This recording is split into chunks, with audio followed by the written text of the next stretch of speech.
Hello and welcome to Only IAS. So जो हमने first session लिया था हमारा आंसर राइटिंग के अंदर, उसको बहुत लोगों ने अप्रिशिएट किया और उसमें हमने ये बताया था कि how you can write your first answer for UPSC. But बहुत सारी रिक्वेस्ट आई हमारे पास कि सर आंसर लिखने से पहले वी नीड टू अंडरस्टैंड कि क्वेश्चन के अंदर एक्चुअली क्या पूछा जा रहा है। अच्छा आंसर हम तभी लिख पाएंगे जब हम क्वेश्चन को समझेंगे कि क्वेश्चन की डिमांड क्या है। तो इसीलिए on your request we are coming up with this session which is directive keywords or the importance of directive keywords in UPSC exam. So the agenda for the day will be to understand the relevance कि जो भी directive keywords होते हैं उनका relevance क्या है, उनकी importance क्या है। ठीक है, और डायरेक्टिव वर्ड्स को ही व्हाट वी से इज़ क्वेश्चन टैग्स भी बोल सकते हैं उनको उनको डायरेक्टिव कीवर्ड्स ही बोल सकते हैं। और उनको we also say tell words because जो भी क्वेश्चन होता है उस क्वेश्चन के एंड में दे कम यूजुअली। तो यूजुअली क्या है कि क्वेश्चन के एंड में आते हैं, इसलिए हम उनको टेल वर्ड्स भी बोल देते हैं। लाइक जो भी आपका क्वेश्चन है उसके बाद यू कैन सी कमेंट, कभी कभी लिखा आता है एग्जामिन, कभी कभी लिखा आता है क्रिटिकली एग्जामिन, तो इसको इसलिए टेल वर्ड्स भी कहा जाता है। So let's start. तो आगे बढ़ने से पहले only IAS is coming up with two new programs. First is integrated daily MCQ plus mains answer writing program. So it is a test series program, and in this test series program it is for both prelims and mains. तो इसके अंदर prelims की category में हर रोज़ 10 MCQs will be given and every day one mains question will be given. ठीक है, and on the weekends there is a full length 100 MCQ test for prelims and on the weekend 5 mains questions will be given on the weekend, that is every Saturday. अब 4 weeks के बाद on the month end what will happen is कि there will be a 20 questions mains test. ठीक है, जो आप लोग लिखोगे और उसको एवेल्युएशन के लिए आप अपलोड करोगे on the platforms which we will be providing to you. तो आपका एक डैशबोर्ड बन जाएगा after taking your admission, and उस डैशबोर्ड पे आप इसको अपलोड करोगे और these papers will be evaluated by our team experts and बहुत अच्छे से इवेल्युएशन करके we will be providing to you. तो ये तो है test series program for both prelims and mains. Now if you come to the next program, this is comprehensive solution to mains. अब मान लो कुछ आपसे बच्चे हो सकते हैं जिनको क्या है कि there is an issue in answer writing, there is issue in mains preparation itself. ठीक है, so this is also till 2022। So it's a video lecture series in which videos will be provided for mains preparation. ठीक है, there are 8 full length tests. There will be answer writing classes in which answer writing classes for every subject will be given to you for strategy as well as how to write answers for different subjects. There will be essay answer writing classes and there will be dedicated study material which will be provided to you. तो अगर आपको comprehensive solution to mains program join करना है then you can go and join on video.onlyias.in. and if you want to join this IDMP, ठीक है, which you famously से you can go dpp.onlyias.in. तो यहाँ जाके you can take the admission. So thank you. अब आगे बढ़ते हैं हम। Now the purpose of this video और अदर वीडियोस जो भी हमने अभी तक बनाए हैं उनका एक ही पर्पस है, to narrow down a gap. और जो गैप है वो ये गैप है। बहुत बार हम देखते हैं कि स्टूडेंट्स जो हैं जो उनका कंटेंट ऑफ द आंसर होता है, जो वो आंसर के अंदर कंटेंट लिखते हैं, that is very different from what is the demand of the question. मतलब जो एग्जामिनर ने हमसे पूछा है, ठीक है, और हमने जो आंसर दिया है उसके बीच में बहुत बड़ा गैप होता है। तो आज हम यही ट्राई करेंगे कि इस गैप को रिड्यूस करें। ठीक है, एंड किस तरीके से रिड्यूस करेंगे? By increasing the understanding of keywords. ठीक है, या फिर डायरेक्टिव कीवर्ड्स या फिर क्वेश्चन टैग्स या फिर टेल वर्ड्स। तो हमारा पर्पस क्या रहेगा इन सारी वीडियोस से, इन सारे लेक्चर से, कि अगर हम यहाँ पर हैं, मान लो today we are at this point, so over the period of our journey and through the various programmes by Only IAS we need to reach at this point, and this point is the point of where you can be able to get a good rank in your UPSC journey. ठीक है, so let's start. Now before starting एक disclaimer ये है कि what ever the categorisation, ठीक है, हम यहाँ जो डिस्कस करेंगे, जो भी कैटेगरीज ऑफ क्वेश्चन टैग्स को हम डिस्कस करेंगे, ठीक है, वो क्वेश्चन टैग्स की कैटेगरीज डिफरेंट हो सकती हैं, कोई और उसको अलग वे में इंटरप्रेट कर सकता है।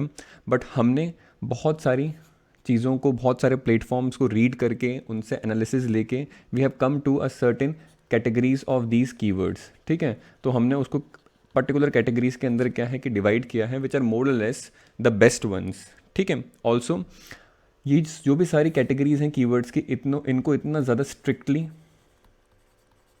और सिंसियरली नहीं लेना है, बिकॉज जो पास्ट एविडेंसेस हैं वो ये बताते हैं कि स्टूडेंट्स क्या हैं, जो सारे कीवर्ड्स को अच्छे से पढ़ के अच्छे से लिख के आए, और जो सारे स्टूडेंट्स इतना ज़्यादा फोकस नहीं किया कीवर्ड्स को, ठीक है, मार्क्स वर मोर और less similar. But still we need to focus on these directive keywords, because कुछ डायरेक्टिव कीवर्ड्स तो इतने ज़्यादा स्ट्रेट फॉरवर्ड होते हैं कि उनके अंदर जो चीज़ यूटिलिटी होती है उनकी, या जो उनकी एप्लीकेबिलिटी या जो चीज़ पूछी जाती है उनको देना ही देना होता है, ठीक है। बट वी नेवर नो कि यूपीएससी का एक्चुअल में इंटेंशन क्या है इन डायरेक्टिव कीवर्ड्स को लिखने का या देने का, इसलिए we need to be prepared about these corrective keywords. अब I am presenting you with the category of these keywords. अब ये पूरा प्रेजेंटेशन मैंने बनाया है, this is the category of keywords which you will see और feel in your question paper, ठीक है। तो this is the category of keywords, ठीक है। तो इन कैटेगरी ऑफ कीवर्ड्स को हमने category 1, category 2, category 3, category 4, category 5 में डिवाइड किया है। अब इनको कैटेगरी में डिवाइड करने की ज़रूरत क्या थी इन सब कीवर्ड्स को, because as you move from category 1, जैसे जैसे आप कैटेगरी 1 से कैटेगरी 2, कैटेगरी 3, कैटेगरी 4, कैटेगरी 5 पे आते हो, द लेवल ऑफ डिफ़िकल्टी, जो लेवल ऑफ डिफ़िकल्टी होती है, इट कीप्स ऑन इंक्रीजिंग, ठीक है। This level of difficulty keeps on increasing for your answering, as well as the level of difficulty of the question keeps on increasing, ठीक है। अब बात करते हैं कैटेगरी 1 के अंदर। जो कैटेगरी 1 के कीवर्ड्स होते हैं या क्वेश्चन टैग्स होते हैं, वो सबसे सिंपल होते हैं। पहली चीज़, दे आर सिंपल, ठीक है। यूजुअली कैटेगरी 1 और कैटेगरी 2 के जो भी कीवर्ड्स हैं वो हमारे पास 10 मार्कर क्वेश्चंस जो होते हैं, जिसके लिए हमें 150 वर्ड्स की लिमिट दी जाती है, उनके अंदर आपको मिलेंगे। और अगर ये बड़े क्वेश्चन के अंदर मिलते हैं तो सब पार्ट्स के फॉर्म में मिलेंगे, ठीक है।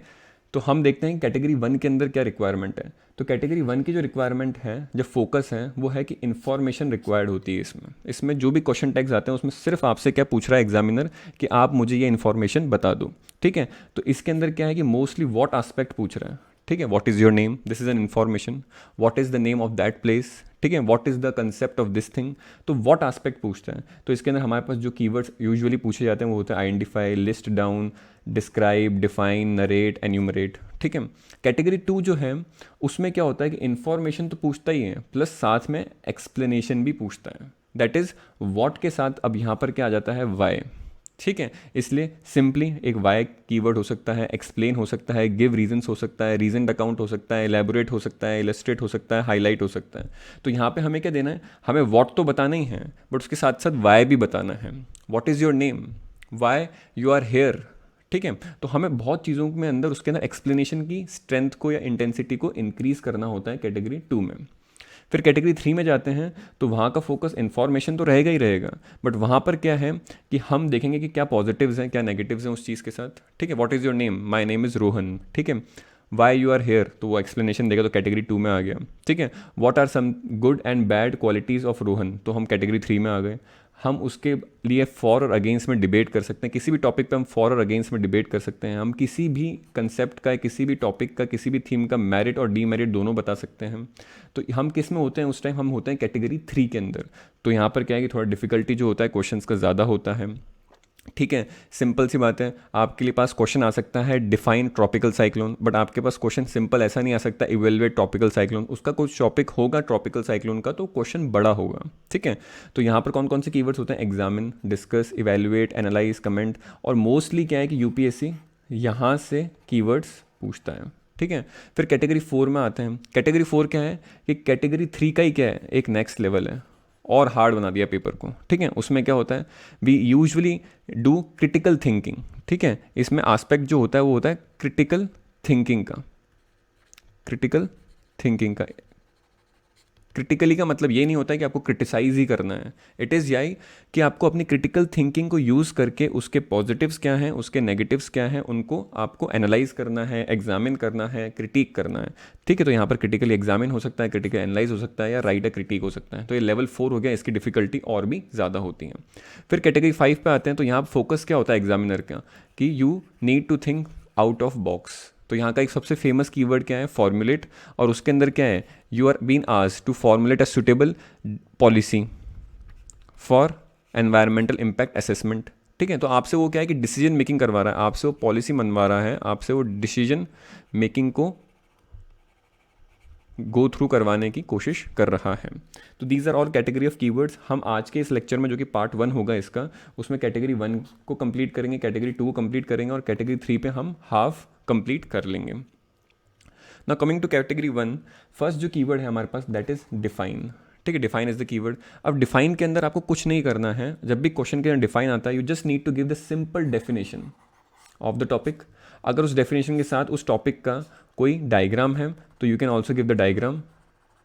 ठीक है, कोई उसके साथ उसका फ्लो चार्ट है तो वो भी दे सकते हो। ठीक है, तो with definition you can give diagram, flow chart and example. ठीक है, एग्जाम्पल की बात करें तो एग्जाम्पल आप कोई भी कीवर्ड हो, कैसा भी क्वेश्चन हो, हर जगह यूपीएससी में एग्जाम्पल लिखना ज़रूरी है, अच्छा माना जाता है, हाई मार्क्स फेचिंग होता है।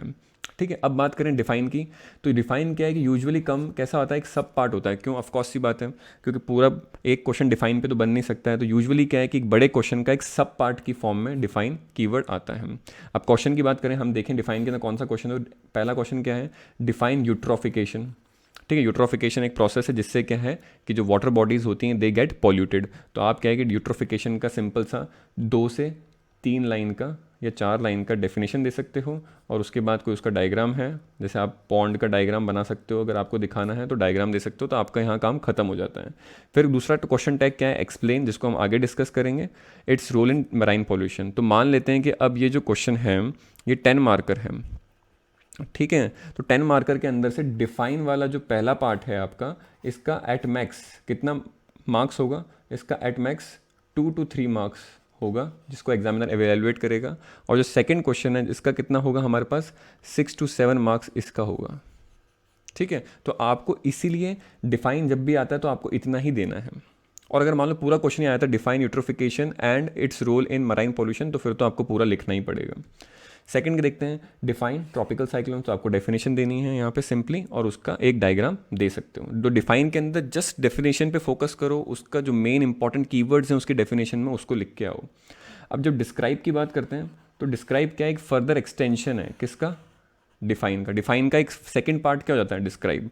तो यहाँ पर हम डिफाइन तो करते ही हैं, यहाँ हम डेफिनेशन तो देते ही हैं, बट उसके साथ साथ हम करेक्टरिस्टिक्स भी दे सकते हैं, उसके फीचर्स भी दे सकते हैं। एग्जाम्पल लें तो मान लो डिस्क्राइब ट्रॉपिकल साइक्लोन आता है, तो ट्रॉपिकल साइक्लोन की डेफिनेशन, उसका डायग्राम, फिर उसकी करेक्टरिस्टिक दे सकते हैं। ठीक है, कि उसकी करेक्टरिस्टिक क्या होती है कि एक लो प्रेशर सेंटर होता है। ठीक है, इसका हम डायरेक्शन बता सकते हैं करेक्टरिस्टिक में कि डायरेक्शन क्या क्या होती है इसकी। डायरेक्शन क्या होगी हमारे पास नॉर्दर्न हेमिस्फीयर में, डायरेक्शन क्या होगी हमारे पास सदर्न हेमिस्फीयर में। ठीक है, इसका मूवमेंट बता सकते हैं कि ट्रॉपिकल साइक्लोन का विंड मूवमेंट कैसा होता है। ठीक है, फिर उसके बारे में हम करेक्टरिस्टिक्स के अंदर ट्रॉपिकल साइक्लोन के स्ट्रक्चर की बात कर सकते हैं। ठीक है, तो डिफाइन के बाद डिस्क्राइब के अंदर आपका एक्सप्लेनेशन बढ़ जाता है, मगर ये सब चीज़ें क्या हैं, these all are the what. ठीक है, वाई नहीं पूछ रहा है अभी भी इसमें, कैटेगरी 1 में वाई नहीं पूछता है, सिर्फ व्हाट पूछता है, और व्हाट के साथ it ask for minor explanations, it ask for minor explanations. ठीक है, अब स्टार्ट करते हैं हमारा थर्ड कीवर्ड जो कि कैटेगरी 1 का है, दैट इज़ डिफाइन। ठीक है, तो डिफाइन की जब भी बात करेंगे, आइडेंटिफाई। ठीक है, तो थर्ड जो है वो आइडेंटिफाई है।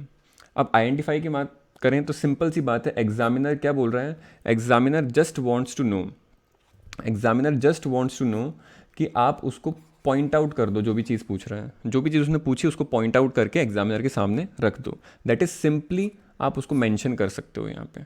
और आइडेंटिफाई का एक और हमारे पास कुछ सिमिलर कीवर्ड जो कि क्वेश्चन के अंदर आ सकता है, दैट इज़ आउटलाइन। आउटलाइन भी क्या होता है, एक आइडेंटिफाई का सिमिलर काइंड ऑफ वर्जन है। ठीक है, तो आउटलाइन के अंदर आपको ये तो करना ही है, पॉइंट आउट तो करना ही जो भी एग्जामिनर ने पूछा है, प्लस थोड़ी सी माइनर डिटेल्स भी आप दे सकते हो। ठीक है, अब हम बात करते हैं इसका क्वेश्चन टैग की। ठीक है, तो यहाँ क्या बोल रहा है, identify the major tribal belts of India. ठीक है, and discuss the various deprivations associated with tribal population. तो डिस्कस को हम लेटर देखेंगे, बाद में देख लेंगे कैटेगरी 3 के अंदर, पर यहाँ आइडेंटिफाई को देखते हैं। तो मान लेते हैं कि ये क्वेश्चन कितना है, 15 मार्क्स का है। अब 15 मार्क्स के अंदर से अगर मैं मार्क्स देना स्टार्ट करूँ तो I will give more than 10 marks या around 10 marks to this second part of this question, that is discuss. और मैं क्या करूँगा, अराउंड 5 मार्क्स किसको दूंगा, इस फर्स्ट पार्ट को। और इस फर्स्ट पार्ट में मैं क्या करूँगा, 2 से 3 लाइन इंट्रोडक्शन के लिखूंगा, मेरा ये पेज होगा तो ठीक है, और उसके अंदर क्या करूँगा, फिर मैं यहाँ पर क्या है कि मैप बनाऊँगा इंडिया का, ठीक है, I will make the map of India, ठीक है, उसके बाद I will draw the various major tribal belts of India, और उसको मैं यहाँ पर क्या कर दूंगा, लेबल कर दूंगा, आई विल लेबल इट, बस मेरा काम ख़त्म। तो पेज का 3/4 के अंदर 3/4 पार्ट जो होगा मेरा पेज का, उसमें मेरा पूरा काम कंप्लीट हो जाएगा इस आइडेंटिफाई का। और 15 मार्क्स के अंदर 3 पेजेस होंगे, तो 3/4 के बाद जो भी पार्ट बचेगा वो सिर्फ डिस्कस वाले एक्सप्लेनेशन के अंदर जाएगा। अब फोर्थ की बात करें तो फोर्थ क्या है हमारे पास, एन्यूमरेट, ठीक है। तो हमको पता है एन्यूमरेट वर्ड कहाँ से आता है, जो हम सेंसस करते हैं हर 10 साल में। तो सेंसस क्या होता है, एवरी 10 ईयर एक्टिविटी होती है। तो सेंसस के अंदर हम क्या करते हैं, एन्यूमरेशन करते हैं, ठीक है। एन्यूमरेशन का मतलब क्या होता है, गिनती, ठीक है। एन्यूमरेशन का मतलब होता है टू काउंट, ठीक है, टू काउंट। अब हम बात करें, एन्यूमरेशन हो गया या एन्यूमरेट हो गया या लिस्ट डाउन हो गया, तो आपको एग्जामिनर क्या बोल रहा है, it wants you to write in point format and to quantify, या टू काउंट और टू क्वांटिफाई। एक तो पॉइंट फॉर्मेट में लिखना है, ये स्पेसिफिकली इंपॉर्टेंट है। पॉइंट फॉर्म में लिखना है, यहाँ पर there is no scope for writing in a paragraph. आप सिर्फ पॉइंट फॉर्म में लिखो, पैराग्राफ में मत लिखो। अब बहुत सिंपल से क्वेश्चन सोच सकते हैं इसके भी, ठीक है। Enumerate the various fundamental duties, enumerate the reasons of high cyclonic activities in the Arabian Sea. तो आपको सिर्फ क्या करना है, आपको पॉइंट्स लिखने हैं 1 2 3, और आपको क्या है कि बहुत ही माइनर एक्सप्लेनेशन देना है, ठीक है। आपको पॉइंट लिखना है अपना और सिंपल सा एक माइनर एक्सप्लेनेशन देना है। तो आपका एक पॉइंट कितना होगा, मैट मैक्स 2 से 3 लाइन का। और एग्जाम्पल्स तो आप हमेशा लिख ही सकते हो, एग्जाम्पल्स तो हर क्वेश्चन के हर पॉइंट में लिखना है अगर आपको मार्क्स चाहिए तो, ठीक है। फिर enumerate the measures to prevent और mitigate urban floods. Urban floods को कम करने के लिए क्या क्या मेजर्स हो सकते हैं, तो उनको आपको 1 2 3 4 करके आपको लिखना है after your intro and then you complete with your conclusion, ठीक है ना।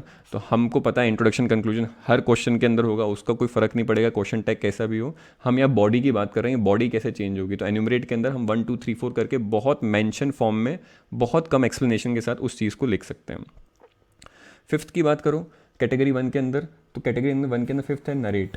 नरेट का मतलब क्या है, you just want to tell the what in a story format, ठीक है। स्टोरी फॉर्मेट, तो यहाँ पर क्या है, paragraph writing can be good. Paragraph writing क्या है कि बहुत ज़्यादा एप्लीकेबल हो जाएगी यहाँ पे। नरेट के अंदर इंपॉर्टेंट क्या है कि फ्लो इज़ इंपॉर्टेंट। आपका फ्लो बहुत अच्छा होना चाहिए, इस तरीके का होना चाहिए कि लगे एग्जामिनर को ये पर्सन मेरे से बात करते हुए मुझे ये चीज़ नरेट कर रहा है, मुझे बता रहा है। नरेट के अंदर अगेन हम क्या करेंगे, माइनर डिटेल्स को फोकस करेंगे।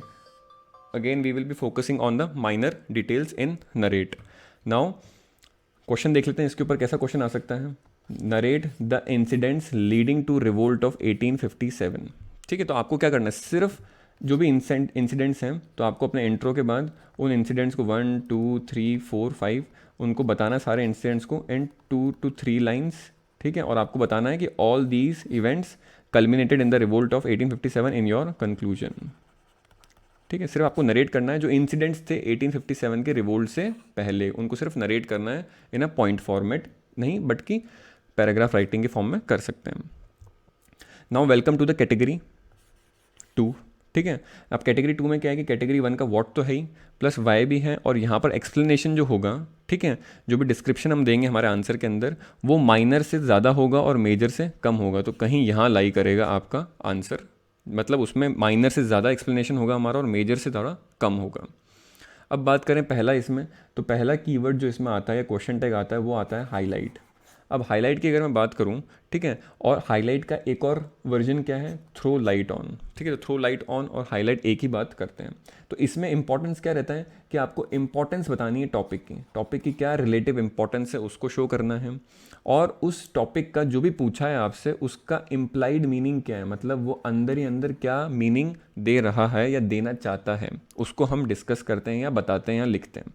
अब हम बात करें क्वेश्चंस की, किस तरह के क्वेश्चन आ सकते हैं, तो हाईलाइट द इंपॉर्टेंस ऑफ एसएचजीज इन ट्रांसफॉर्मिंग रूरल इकोनॉमी, ठीक है। एक क्वेश्चन ऐसा आ सकता है, highlight the significance of PM Kisan, ठीक है। तो हमें इंपॉर्टेंस शो करनी है यहाँ पर एसएचजी की, यहाँ पे पीएम किसान की, उसका मीनिंग बताना है। तो हाईलाइट के अंदर भी बेस्ट तरीका क्या रहता है कि आप इंट्रो लिखो, उसके बाद आप अपना 1 2 3 4 पॉइंट्स लिखो, पॉइंट्स के अंदर आप थोड़ा सा एक्सप्लेनेशन को इंक्रीज़ कर दो, ठीक है, बिकॉज आपको क्या है इंपॉर्टेंट शो करनी है, आपको क्या है कि इम्प्लाइड मीनिंग जो अंदर का मीनिंग छुपा हुआ है एसएचजीस के रोल के अंदर पीएम किसान योजना के फॉर्म में, उसको आपको क्या है कि बताना है again with the help of examples.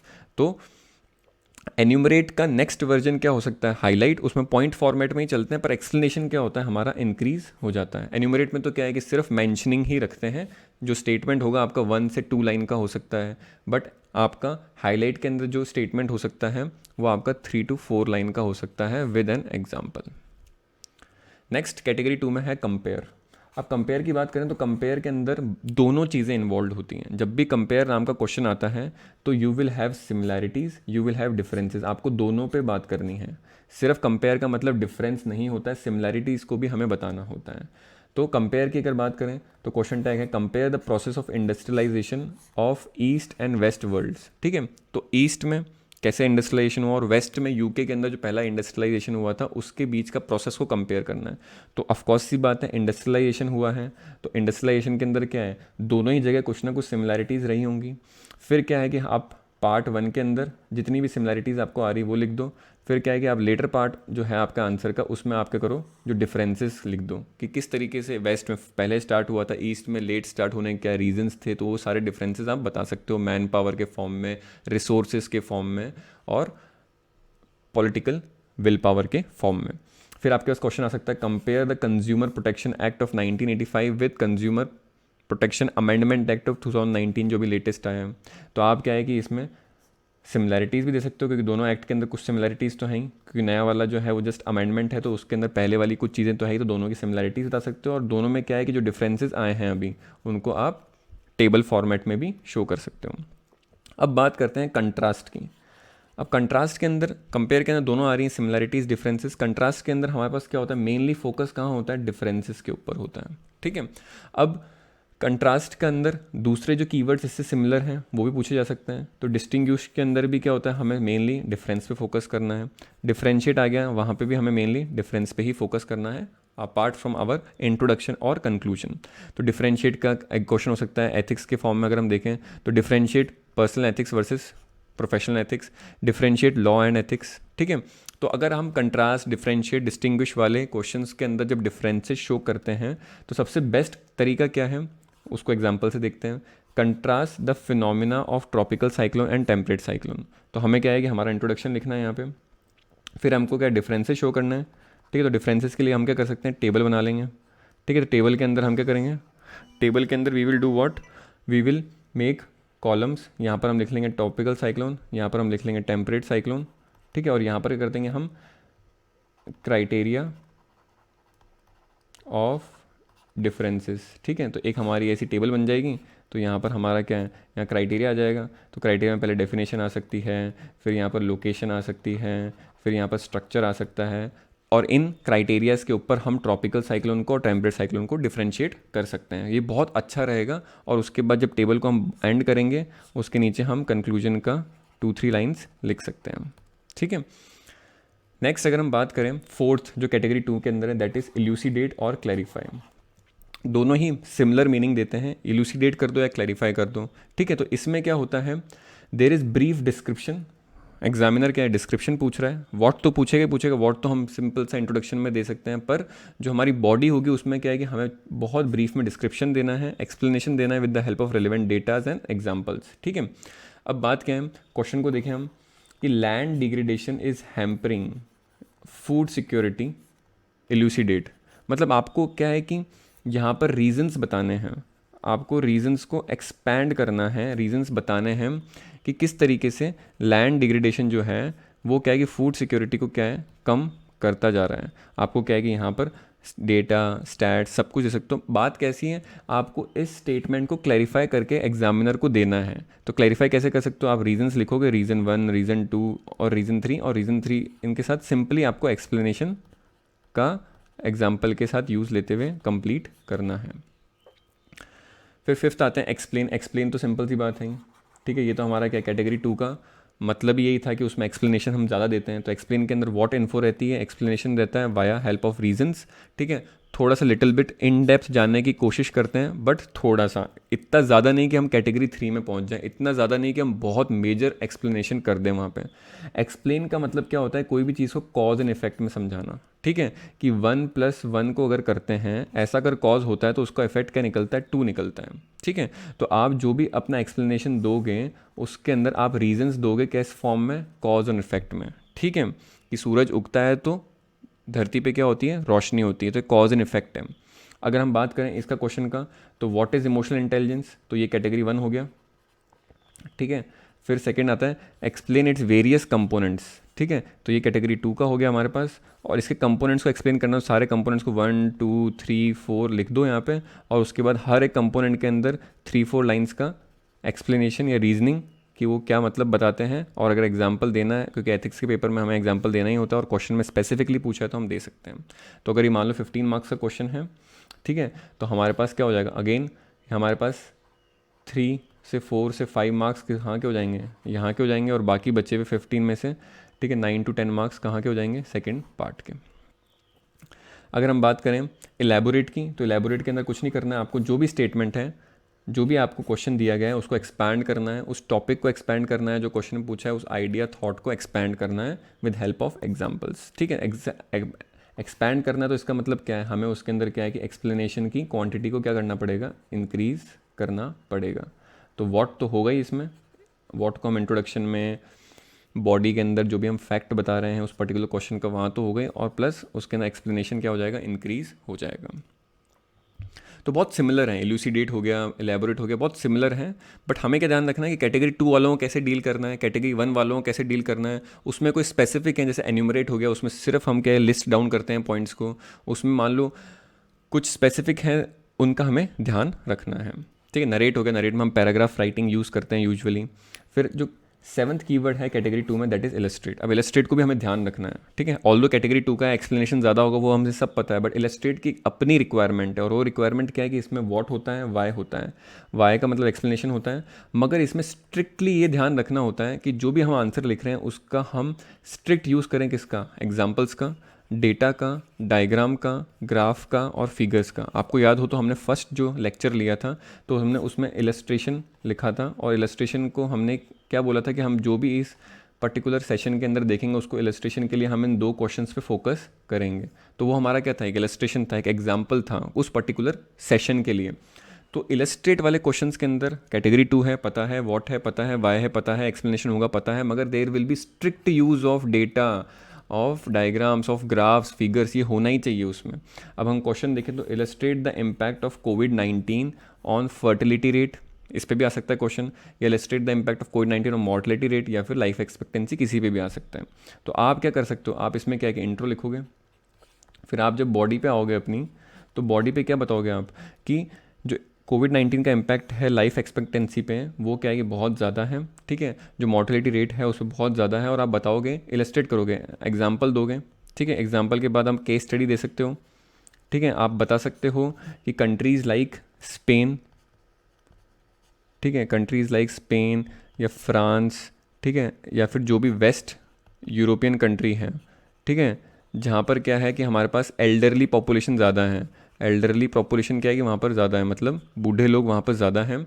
तो क्या है कि वहाँ पर जब कोविड हुआ तो देखा गया कि मॉर्टेलिटी क्या थी, बहुत ज़्यादा थी। तो आप डेटा दे सकते हो कि there was an increase of elderly population mortality by 35 to 40% as compare to other countries, क्योंकि वहाँ पर पॉपुलेशन किसकी ज़्यादा, एल्डरली की, तो वहाँ पर मॉर्टेलिटी, डेथ रेट जो है वो भी क्या थी, ज़्यादा थी। तो आपने क्या कि एग्जांपल दे दिया स्पेन और फ्रांस का एग्जांपल यूज़ करके। तो आपका हर पॉइंट जो होगा बॉडी का उसके अंदर स्ट्रिक्टली क्या होगा, एग्जाम्पल, डेटा, ग्राफ्स, फिगर होगा, ठीक है। तो बेटर रहेगा, अगर आपको ज़्यादा मार्क्स फैच करने तो इसको यूज़ करो, अगर नहीं है कहीं पे तो स्टेटमेंट्स भी लिख के आना ही है, हमें छोड़ के कुछ नहीं आना है खाली एग्ज़ाम पेपर में। अब बात करते हैं वेलकम टू कैटेगरी 3। अब कैटेगरी 3 की बात करें तो भैया यहाँ पर डिफ़िकल्टी क्या है कि आपकी इंक्रीज़ हो जाती है। ये यूजुअली क्या है कि स्टेटमेंट बेस्ड क्वेश्चंस आते हैं यहाँ पे, स्टेटमेंट बेस्ड क्वेश्चंस आते हैं यहाँ पे, और यहाँ पर क्या है कि यूजुअली 15 मार्कर, ठीक है, उसके बाद 20 मार्कर, ऐसे क्वेश्चंस हमें मिलते हैं एग्ज़ाम के अंदर। अगर बात करें तो यहाँ से हमें हमारा मीटर का ध्यान रखना है कि मीटर किस तरीके से स्टार्ट कर रहा है। ये मीटर की ज़ीरो रीडिंग है, ये मीटर की पॉजिटिव रीडिंग है और ये मीटर की नेगेटिव रीडिंग है। तो हमें देखना है कि हमारा जो क्वेश्चन की डायरेक्शन होगी वो ज़्यादा इस तरफ है, ज़्यादा इस तरफ है, या बिल्कुल सेंटर में है, या ज़्यादा इस तरफ है, या ज़्यादा इस तरफ है। ठीक है, ये कॉम्बिनेशन, ये कॉम्बिनेशन, ये कॉम्बिनेशन, कोई भी कॉम्बिनेशन बन सकता है। ठीक है, उसमें हो सकता है कि 40 ये हो जाए, 60 ये हो जाए, उसमें हो सकता है कि 70 ये हो जाए, 30 ये हो जाए। तो हम देखेंगे किस तरीके से क्वेश्चंस को डील करना है। वो क्वेश्चन टू क्वेश्चन पे डिपेंड करेगा, ना कि कीवर्ड पे डिपेंड करेगा, बट क्वेश्चन टू क्वेश्चन पे डिपेंड करेगा। अब पहला इसमें देखते हैं जस्टिफाई। अब जस्टिफाई की अगर हम बात करें तो जस्टिफाई क्या है? It usually comes with an opinionated statement. ठीक है, जो भी क्वेश्चन होगा उसका जो भी बॉडी होगी, क्वेश्चन जो भी होगा, उसका जो भी स्टेटमेंट होगा, उसमें ऑलरेडी क्या है कि एग्जामिनर ने एक ओपिनियन बना दिया है कि मुझे तो यही लगता है, मैं तो तुम्हें यही बता रहा हूँ। उसका ओपिनियन बना हुआ है, उसने कोई न्यूट्रल बात नहीं करी है, उसने अपना ओपिनियन दे रखा है। मतलब उसने अपनी बायसनेस शो कर रखी है। वो बोल रहा है कि मैं ऐसा मानता हूँ, तुम इसको प्रूव करो। ठीक है, तो जस्टिफाई का मतलब क्या होता है कि क्वेश्चंस इसके जो आते हैं उसमें स्टेटमेंट क्या होता है? ओपिनियनेटेड होता है, बायस्ड होता है। एग्जामिनर उसमें अपना एक ओपिनियन लेके चलता है और हमें क्या बोलता है कि इसको प्रूव करो। प्रूव करो with help of credible evidences. ऐसे एविडेंसेस को से प्रूव करो कि हाँ, मुझे लग जाए कि जो मैं बोल रहा था वो तुमने प्रूव कर दिया। अब इसके सिमिलर और डायरेक्टिव्स कौन कौन से हैं? Proof, substantiate, give arguments. ठीक है, अब देखते हैं क्वेश्चन के फॉर्म में। ठीक है, the growth of cities as IT hubs has open up avenues of employment but also created new problems. ठीक है, एग्जामिनर क्या बोल रहा है? देखो, मुझे पता है कि जो ग्रोथ हुई है सिटीज़ की जहाँ पर IT हब्स बने हैं एज IT हब्स, ठीक है, उन्होंने ऑल्दो एम्प्लॉयमेंट को इंक्रीज़ कर दिया है, मगर it has also created new problems. ठीक है, उसको जस्टिफाई करना है। तो आपको इसमें क्या करना है? आपका जो मीटर रहेगा यहाँ पे, उसमें यहाँ पॉजिटिव है, यहाँ पर नेगेटिव है। ठीक है, आपको क्या करना है? एग्जामिनर ने जो बात बोली है वहीं पे ही अपने आप को पॉइंट करना है। आपको ज़ीरो से इधर तो जाना ही नहीं है, और आपको सारी बात क्या है कि जो एग्जामिनर ने यहाँ पर ओपिनियन दिया है या जो पॉजिटिव स्टेटमेंट किया है या जो भी ओपिनियन दिया है, आपको सारा फोकस अपना कहाँ रखना है? वहीं पर रखना है। तो एग्जामिनर ने बोला एम्प्लॉयमेंट क्रिएट होता है, सही बात है। एग्जामिनर ने बोला इसने प्रॉब्लम्स भी क्रिएट किए, दोनों चीज़ों को डिस्कस करना है। तो आप क्या है, फर्स्ट पार्ट में बता दोगे किस तरीके से एम्प्लॉयमेंट अपॉर्चुनिटीज़ हैं उनको इंक्रीज़ कर दिया है। आप बात कर सकते हो यहाँ पर गिग इकोनॉमी की। ठीक है, फिर आप सेकेंड पार्ट में जब आओगे क्वेश्चन के, ठीक है, तो आप बताओगे कैसे कैसे प्रॉब्लम्स बढ़ गई हैं, इंक्रीजिंग स्लम्स हो गए हैं यहाँ पे। फिर दूसरी बात कर सकते हैं कि इंक्रीजिंग प्रेशर, बहुत सारा प्रेशर हो गया है किसके ऊपर? वाटर रिसोर्सेज पे, फूड रिसोर्सेज पे। फिर यहाँ पर इंक्रीजिंग पॉल्यूशन हो गया है। ठीक है, मेट्रोपॉलिटन सिटीज़ हैं, बेंगलोर की केस स्टडी ले सकते हो, बेंगलोर का एविडेंस दे सकते हो, यहाँ पर दिल्ली का एविडेंस दे सकते हो, गुड़गांव का एविडेंस दे सकते हो, मुंबई का एविडेंस दे सकते हो, पुणे का एविडेंस दे सकते हो। ठीक है, तो यहाँ पर सबके IT हब्स है और वहाँ पर हमने जस्टिफाई कर दिया। तो कैसा स्टेटमेंट कैसा मिलेगा आपको? ओपिनियटेड मिलेगा। जो एग्जामिनर बोल रहा है उसकी हाँ में हाँ मिला के उसको सिर्फ प्रूव करना है, सब्सटेंशिएट करना है या आर्ग्यूमेंट देने हैं उसके फेवर में जो एग्जामिनर पूछ रहा है। बात करते हैं कमेंट की। अब comment is the most used directive और मोस्ट अब्यूज्ड भी कह सकते हैं, क्योंकि इसको क्या है कि बहुत बार अलग अलग क्वेश्चन के अलग अलग टाइप्स के अंदर देते हैं और बहुत गलत तरीके से इसको स्टूडेंट्स लिखते हैं। ठीक है, तो UPSC का मोस्ट यूज और अब्यूज दोनों हैं। अब क्या है, of course it usually comes with a statement. हमको पता है कैटेगरी 3 वाले क्या है कि यूजुअली बहुत बार ऐसा देखा गया है कि वो स्टेटमेंट्स के साथ आते हैं। अब क्या है, आप इसमें क्या करो? Try to give various facts, view points regarding the particular statement. ठीक है, तो अब क्या है ना कि ये स्टेटमेंट कैसा हो सकता है? जो एग्जामिनर ने स्टेटमेंट दिया है, जस्टिफाई में तो वो क्या था? बायस्ड था, ओपिनिएटेड था। जो एग्जामिनर बोल रहा था उसको ही जस्टिफाई करना था।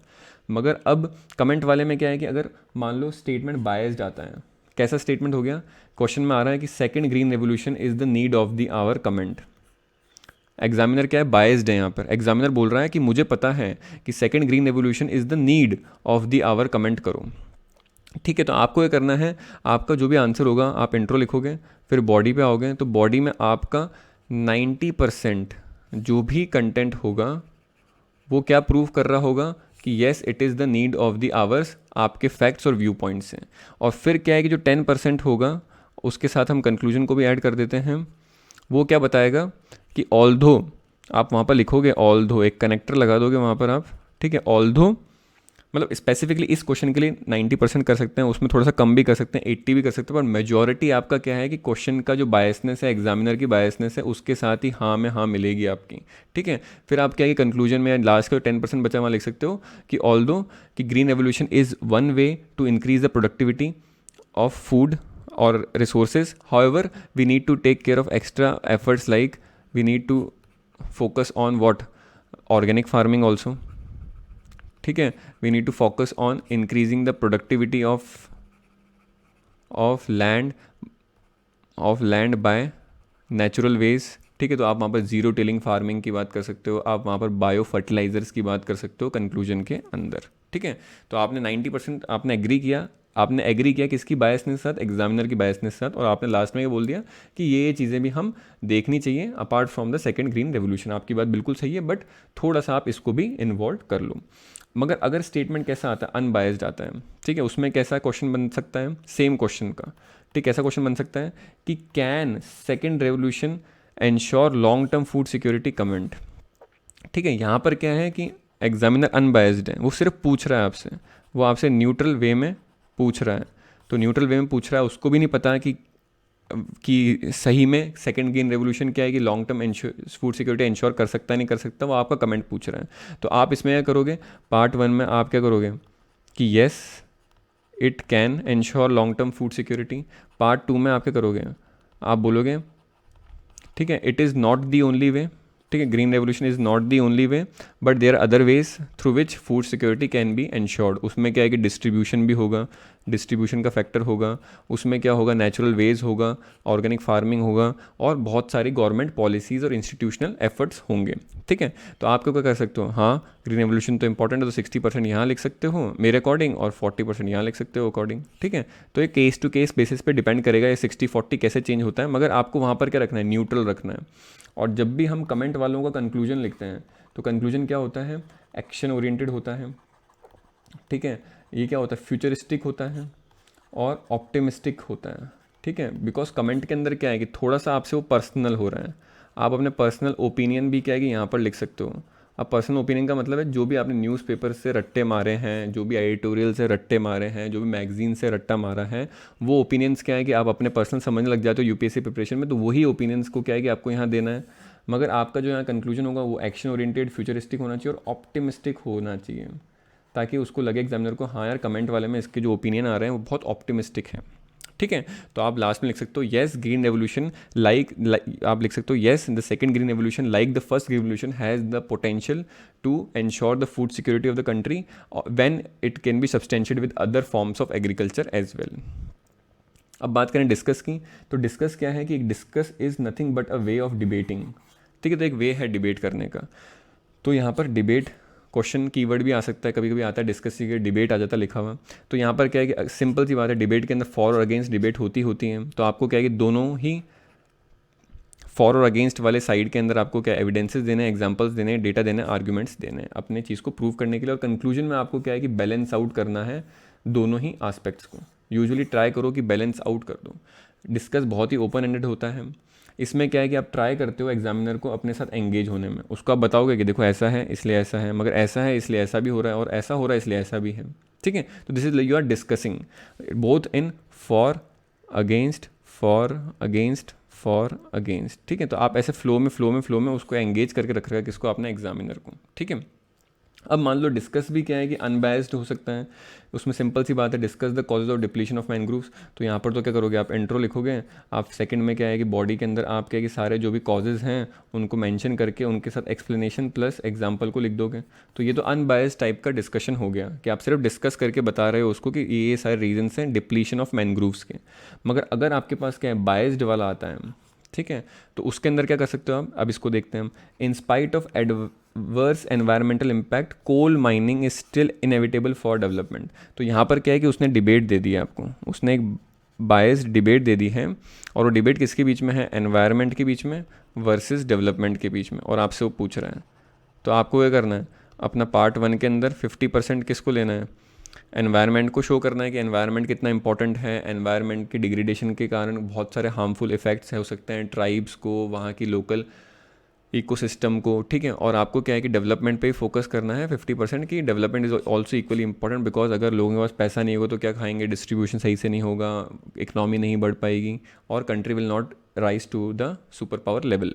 आप सब चीज़ें बता सकते हो। और कंक्लूजन में आपको दोनों का ही क्या है, बैलेंस्ड आउट लेना है, that we need to see a middle path between both, middle path आपको लेना है जो बुद्धा का मिडिल पाथ होता है।